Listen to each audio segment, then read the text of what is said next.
I would like to share a couple of icebreaker ideas for your group. These are especially good if your group is new and they don't know each other very well, or they're newer, or you're adding new members. These two ideas take a little bit of preparation time.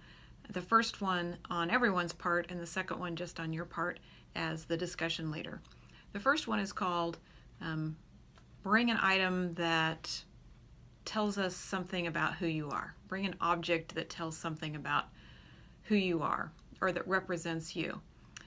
Some examples, and you need to do this in advance. You need to let your group know a week in advance that you want them that first night to bring something that represents them or tells a story about them.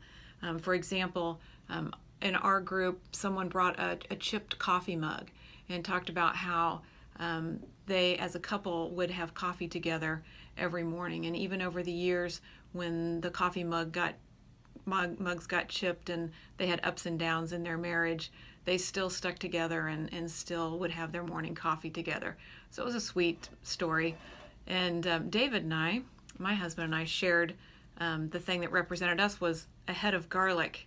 And we talked about how you can peel back the different layers and how there's different types of garlic, different sizes, and some is really spicy and hot, and our marriage is like that sometimes, and other times it can kind of stink, and so we just talked about the different facets of our life, and our interests are really different, just like a head of garlic. All the different cloves are different. So it's just kind of fun. We had somebody bring a treasured piece of jewelry from a family member, a family Bible, different things. It's really fun for people to tell a story, and it's not that intimidating because everybody has something that's special to them, or if they're really creative, they can do something silly like a head of garlic. Another idea is something that you don't have to tell people about in advance, but when you do it, you will need to have a sheet of paper for each person and a marker, and maybe a magazine or something for them to use to draw on. And you ask each person to draw their family. Now, it sounds kind of intimidating because people aren't artists, but believe me, I'm going to show you mine, and then you'll know that it doesn't take an artist to put something on a piece of paper to represent their family.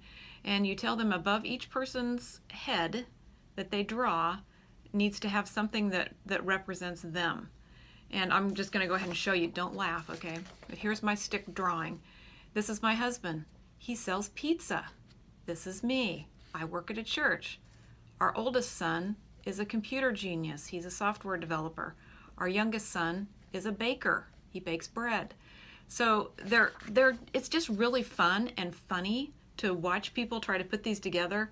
And you can have a couple work on it together or individually. We give people the option of, if they want to do it together, but singles would obviously, do it on their own. But we have learned a lot about people that way. People will draw their pets, they'll draw their grandchildren, different funny things, some that are not recognizable. But it's a lot of fun to do, and I recommend it to kind of set the tone for your group and give everybody an opportunity to get to know each other in a fun, interactive way. So I hope those help.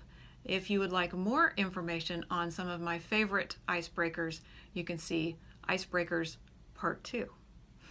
Thanks.